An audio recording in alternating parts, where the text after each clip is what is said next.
The surface of the ocean shimmers under the tropical sun, casting a mesmerizing glow that dances across the water. The horizon stretches endlessly, a serene and tranquil scene that belies the bustling life beneath. Suddenly, a silver flash erupts from the water, breaking the calm surface with a burst of energy. This sudden movement is a spectacle to behold, a brief glimpse into the vibrant life that thrives in the ocean's depths. It is a school of flying fish, leaping into the air to escape predators lurking below. These fish, with their sleek bodies and swift movements, are a testament to the survival instincts honed over millennia. Their elongated pectoral fins, resembling delicate wings, catch the breeze. These fins are not just for show, they are a crucial adaptation that allows the fish to glide through the air, evading danger with remarkable agility. This allows them to glide gracefully above the waves, covering astonishing distances.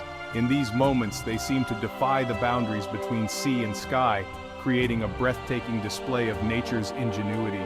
These fleeting moments of flight are a testament to the ingenuity of nature. Each glide is a carefully calculated maneuver, a dance of survival that showcases the delicate balance of the marine ecosystem. Flying fish are a marvel of evolution, perfectly adapted to their environment. Their ability to transition between water and air is a unique trait that has fascinated scientists and nature enthusiasts alike. These mesmerizing creatures are more than just a spectacle. They are a vital part of the ocean's intricate web of life, playing roles that are crucial to the health and balance of their ecosystem. They represent a vital link in the marine food chain. As prey for larger fish, seabirds, and even squid, flying fish are an essential source of nourishment for many marine predators. Larger fish, seabirds, and even squid rely on them for sustenance. This dynamic interaction highlights the interconnectedness of marine life, where each species plays a role in maintaining the balance of the ecosystem. Yet, flying fish also play a significant role in another ecosystem, the economies of coastal communities worldwide. For many, these fish are not just a part of the natural world, but a cornerstone of their livelihood.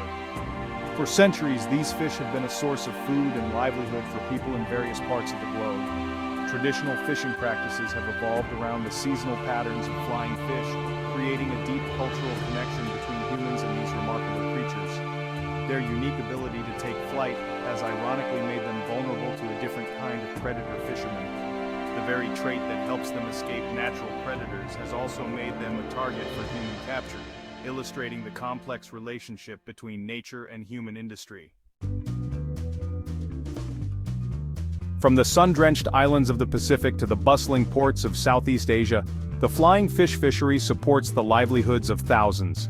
Japan, Indonesia, and Sri Lanka are among the top countries engaged in the fishing and processing of these unique creatures. The industry provides employment and sustenance. It also contributes significantly to the global seafood market. The demand for flying fish varies across regions. In some cultures, the fish are consumed whole, pan-fried, or grilled to crispy perfection. In others, they are dried and salted, becoming a staple protein source. Their roe, particularly prized in Japan, is a delicacy known as tobiko. This versatility in consumption contributes to their economic significance. Catching flying fish is a unique challenge requiring specific techniques that have been honed over centuries. These methods are not just about the tools used, but also about the intricate knowledge of the fish's behavior and the environment. Fishermen must have a deep understanding of the behavior of flying fish, which involves knowing when and where they are likely to appear. This knowledge is often gained through years of experience and careful observation of the ocean's patterns. One of the primary tools used in this traditional method is the large seine net. These nets are strategically deployed to intercept the fish as they leap from the water, a behavior that is both fascinating and challenging to predict. These nets, often stretching hundreds of meters long, require careful handling and precise maneuvering by experienced crews. The deployment of such large nets is a coordinated effort that demands skill and teamwork. The success of the catch relies heavily on the fishermen's ability to work together seamlessly. Each member of the crew has a specific role, and their combined efforts ensure that the nets are deployed and retrieved efficiently. Timing is a critical factor in this process. Fishermen must be acutely aware of the best times to cast their nets, often relying on natural cues and their own instincts. Flying fish are most active at night, drawn to the surface by the light of the moon. This nocturnal activity is a key aspect of their behavior that fishermen have learned to exploit.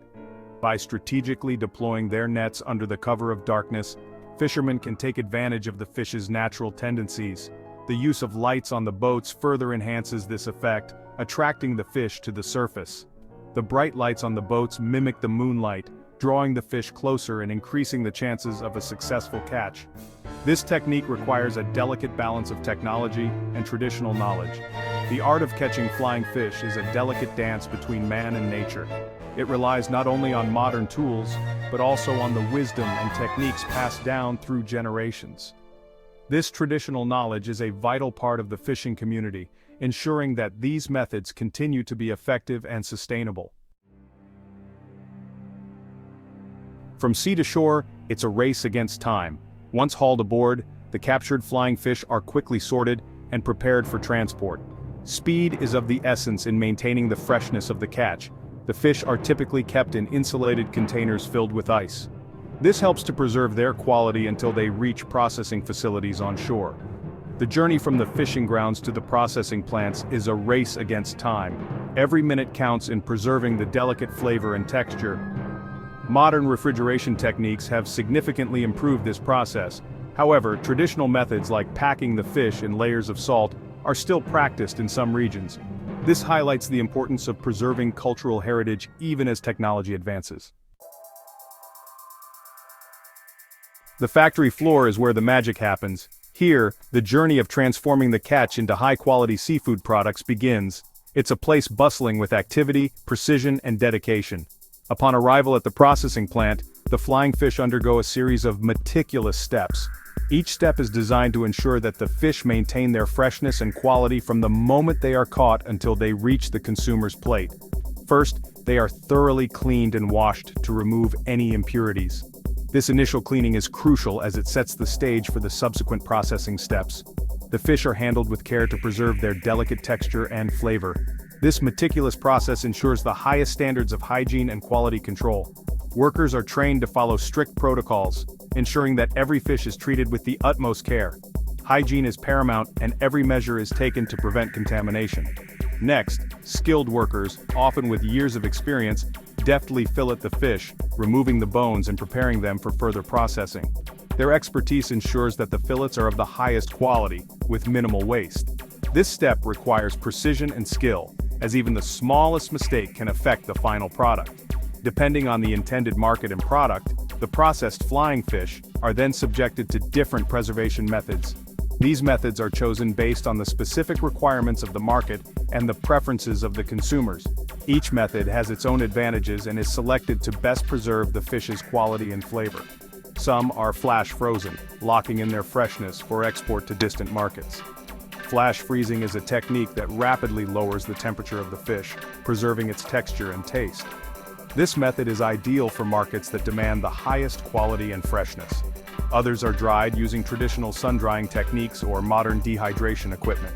Sun-drying is a time-honored method that imparts a unique flavor to the fish, while modern dehydration equipment offers a more controlled and efficient drying process. This step is crucial for creating shelf-stable products. Shelf-stable products are essential for markets where refrigeration is limited or where consumers prefer ready-to-eat options. The drying process reduces the moisture content, making the fish less prone to spoilage. The processing methods vary depending on cultural preferences and market demands. Each market has its own unique requirements, and the processing plant is equipped to meet these diverse needs. From traditional methods to modern techniques, the goal is always the same: to deliver the highest quality seafood products to consumers around the world. A delicacy prepared, the final stage involves packaging the processed flying fish, ready for distribution to consumers. Modern packaging techniques, often utilizing vacuum sealing and modified atmosphere packaging, help to extend shelf life and preserve the quality of the product. The packaging often features attractive designs and branding. This reflects the cultural significance of flying fish in different cuisines. From local markets to supermarket shelves, flying fish find their way to kitchens around the world. They are enjoyed in a variety of dishes, from simple stir-fries to elaborate sushi preparations. Their unique flavor and texture add a distinct dimension to culinary experiences.